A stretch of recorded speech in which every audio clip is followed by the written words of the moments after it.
দ্বিতীয় প্রশ্ন আশা করব মহিলাদের পক্ষ থেকে একটা প্রশ্ন আমাদের ডায়াসে আসুক। আসসালামু আলাইকুম। আমার প্রশ্ন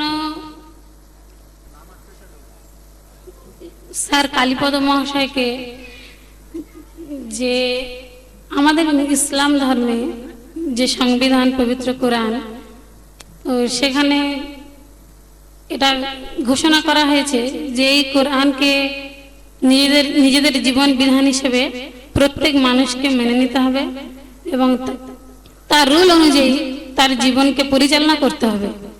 এবং কেউ যদি আল্লাহকে এক উপাস্য বলে বিশ্বাস না করে এবং তার নির্দেশ মোতাবেক না চলে এবং শেষ নবী মুহাম্মদ সাল্লাল্লাহু আলাইহি ওয়াসাল্লামকে নবী হিসেবে না মেনে নেয় এবং তার রুল অনুযায়ী মেনে না চলে, তো তাদের জন্য কঠিন শাস্তির একটা ব্যবস্থা রয়েছে। এ সম্পর্কে মানুষকে সতর্ক করা হয়েছে। হিন্দু ধর্মে এমন কোন জিনিস আছে কিনা যে তার এই রুল আছে এবং সেই অনুযায়ী না চললে তাকে মহাশাস্তির সম্মুখীন হতে হবে, এমন কোন সতর্কবাণী আছে কিনা? ধন্যবাদ। প্রশ্ন খুব সুন্দর হয়েছে। দেবার আগে আমি বোনকে বলবো নিজের নামটা বললে ভালো হতো। আমার নাম ফাতেমা বিনতে মুহাম্মদ।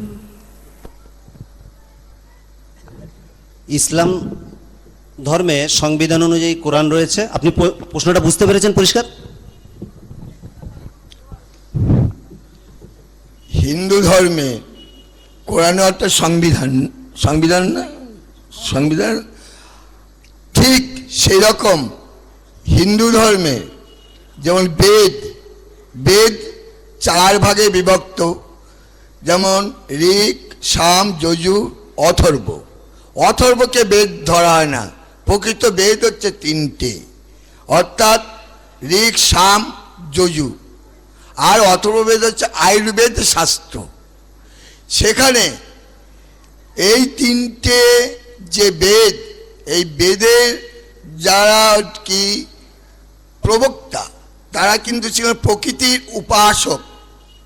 তারা কিন্তু সেই যেমন অগ্নি, বরুণ, সূর্য, যার থেকে শক্তি আমরা পাচ্ছি, তাদের উপাসনা করতেন, যাগযজ্ঞ করতেন। কিন্তু এই যে হিন্দু ধর্ম ঠিক বললে ঠিক হবে না, এটাকে হচ্ছে সনাতন ধর্ম বলা হয়। এই সনাতন ধর্মে এই রকম হচ্ছে নির্দেশও আছে যে পাপ কাজ করবে সে হচ্ছে নরকে যাবে বা এই পৃথিবীতেই তার হচ্ছে শাস্তি পেতে হবে। কার্যমানের একটা আছে, কোথায় স্বর্গ কোথায় নরক, কোথায় নরক কে বলে তা বহুদূর, মানুষেরই মাঝে স্বর্গ নরক, মানুষেতেই সুরাসুর। তাহলে এই মানুষের মধ্যে যা সৎ বা যা কিছু সৎ সেইটাই পালন করাই হচ্ছে সনাতন ধর্ম। এবং ভালো কাজ করলে সেই বেস্ট বা স্বর্গে যাবে, আর খারাপ কাজ করলে সেই নরক বা দোজখে যাবে। এই রকম এই 3টে বেদে যে অনুশাসন করা আছে। এখানে প্রশ্নটা এসেছিল সংবিধান, একটা ধর্মের যে সংবিধান এসেছিল, তো হিন্দু ধর্মে কি কোনো সংবিধান আছে? এটা পরিষ্কার হলো না। বেদটাই একটা সংবিধান। আচ্ছা, প্রশ্নের আর একটা অংশ ছিল বাণী বাহক, নবী যেটাকে আমাদের বলা হয়, যেমন আমাদের নবী শেষ নবী মুহাম্মদ সাল্লাল্লাহু আলাইহি ওয়াসাল্লাম, এরকম কোনো বাণী বাহক আছে হিন্দু ধর্মে? নেই। অতএব তাকে মানা না মানার আর প্রশ্ন এলো না।